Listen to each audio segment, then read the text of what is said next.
Hello and welcome to another payroll how-to video. In today's video, we're giving you a high-level overview of our PPP Forgiveness Module. With so many employers applying for forgiveness right now and the application itself being fairly tricky, we've put together this Estimator tool to help you come up with your calculations for your forgiveness application and your Schedule A worksheet. So to get started, we'll go ahead and scroll down to our PPP Forgiveness Module.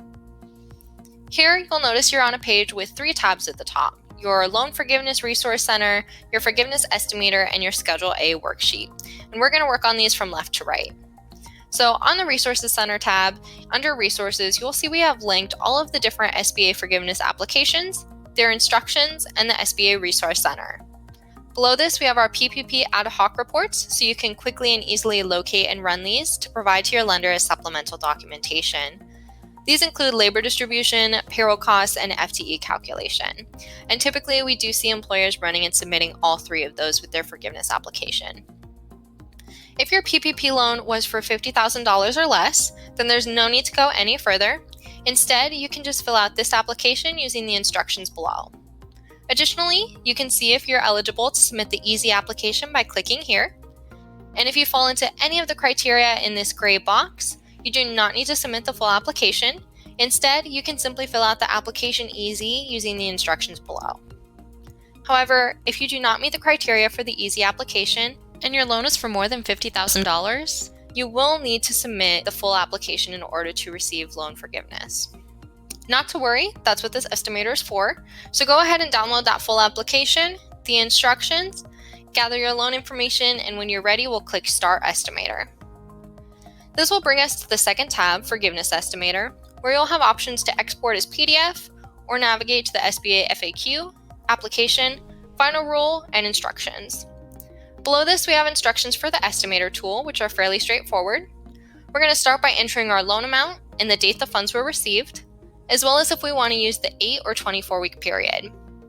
After this, our system will automatically calculate your covered period start and end dates. And if you would like to use the alternative period, you'll click Yes and enter your start date, which will auto-calculate your period end date. If you're unsure about the alternative period, go ahead and hover over that info icon for more information. Anytime you see these throughout the module, they pull the text straight from the SBA instructions, so you can get a better understanding of exactly what the SBA is asking for or referring to. Next, if your business is seasonal, you can indicate so here. And if you received an idle loan, you can enter your advance amount here. Once all of your loan information is entered, click Save and Recalculate, and we'll be directed to that third tab, our Schedule A worksheet. We're going to start with our 2019 $100,000 validation. Now, to be clear, the SBA is not asking about which employees actually made $100,000 or more. Instead, the SBA has been very clear that they're looking at individual pay periods to see if you were to annualize the rate that an employee was paid during any pay period in 2019, if that annualized rate were hypothetically to be $100,000 or more, that's who the SBA wants checked off here. It's not asking what employees actually made, just if you were to annualize a rate that they made in 2019. Our system's going to automatically look at your payroll history and identify those employees, as well as the check date and the amount that they were paid, and what that annualized rate would be. If you have any orange highlights on this page, you will need to click to clear them. And just make sure that all those employees with the annualized rate of $100,000 or more are checked off, and then click Confirm and Continue. Next, we'll identify owners. So these are any employees who have ownership in the organization. And those orange highlights I talked about earlier, this is what those look like.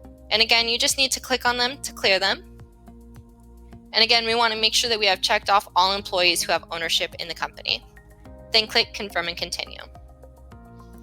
Next, we'll calculate our payroll costs. If you have any questions about what is or isn't included in your payroll costs, go ahead and refer to the SBA's instructions pages 2 through 4, as they do a pretty good job of detailing what is and is not eligible here.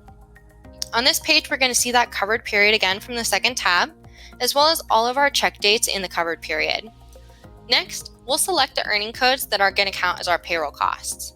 According to the SBA, this includes employee earnings, including paid time off, with the exception of emergency paid leave under the FFCRA. So those EPL care and those EPL sick, we're not including those. Next, the SBA includes state and local taxes paid by the employer. So this is not including federal taxes, and this is not including employee withheld taxes. Lastly, we're including employer-paid contributions to retirement and healthcare. So once again, that's employer portions, not employee portions. If you have any orange highlights throughout here, you will need to click on them to validate, and just make sure all of your options are appropriately checked off. Then click Confirm and Continue. This will bring us to that payroll cost report that's linked on the resources page. So if you need to, you can export this to Excel or PDF and review all of your data that's been entered so far. Then once you're ready, click Add Calculations to Schedule A. Next, we'll do our FTE or full-time equivalent calculation. Now, this is possibly the trickiest part of the module, so be sure to hover over those info icons and read the instructions carefully if you have any uncertainty about this. Now, for forgiveness purposes, the SBA has identified full-time employees as those who work 40 or more hours in a week or 8 or more hours in a day. Even if your company determines full-time is something different, this is what the SBA is looking for your application. Now that we've understood that, we'll determine if we want to use the regular or simplified method to identify an employee's full-time status. Under the regular method, any employee who works 40 hours or more a week is counted as one FTE. If you work less than 40 hours a week, then you're considered a percentage of an FTE based on your hours worked. So for example, an employee who works 30 hours a week would be considered 30 over 40 or 0.75 FTE. On the other hand, the simplified method is just that, it's simplified. So any employees who work 40 or more hours a week are considered 1 FTE, and any employees who work less than 40 hours a week are considered 0.5 FTE. If you're not sure which option to use, you can play around, see if one works in your favor or not. But once you've made your selection, we'll move down to our employees to make sure they're properly classified. And again, remember this is in regards to the 40 hours a week requirement. If you have any highlights here, you'll need to click them to validate. And if you need to change any employee statuses, you can do so by clicking the drop-down menu. Once we move forward, any employees marked as full-time will be counted as 1 FTE, and any employees counted as part-time will be considered based on the calculation method that you chose, regular or simplified. Next, the SBA is looking at your FTE counts in a number of date ranges. So here in each table, we have the date range the SBA is looking at, as well as your check dates for that period. Keep in mind your FTE calculations take into consideration the number of payrolls in each of these periods that each employee was paid during. So if you have any partial payrolls, such as a single manual check, this could result in values of other than 0.5 or 1 for FTEs using the simplified method. Next, we'll proceed to FTE calculation. Here, you'll see your totals for each of the date ranges the SBA will be looking at. If you need to, you can export your data as PDF. And then when you're ready, you can add your calculations to Schedule A. Next, we're moving on to our FTE reduction exceptions. Now, we all know that the SBA is reducing forgiveness if your FTE count goes down. However, they acknowledge that there are some reasons that are valid for an employee's FTE count to decrease. These are in the information bubble, in case you need more information, but basically it's the employees who you made a good faith written offer to rehire and they declined, if they were fired for cause, or if the employee voluntarily requested a reduction in hours or to resign. So on this page, you'll see a list of all of your terminated employees from the covered period. If for any of these employees you, 1, did not replace them, and 2, they meet one of the criteria above, you can check them off. Once you're done, click Add Calculations to Schedule A. And again, what this does is it's making sure that the SBA does not penalize you for those employees who it was kind of out of your control for them to leave.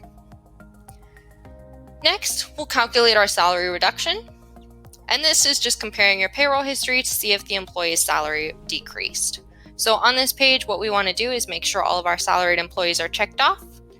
And if you had any terminated employees who reached that criteria we just passed of them being offered the position back and declining, you can check them off to exclude. Then we'll click Add Calculations to Schedule A. Once we have all 6 check marks, we'll click Calculate Schedule A Worksheet. From here, you'll see the tables and line items that correspond to the SBA's Schedule A worksheet, which you can enter for that.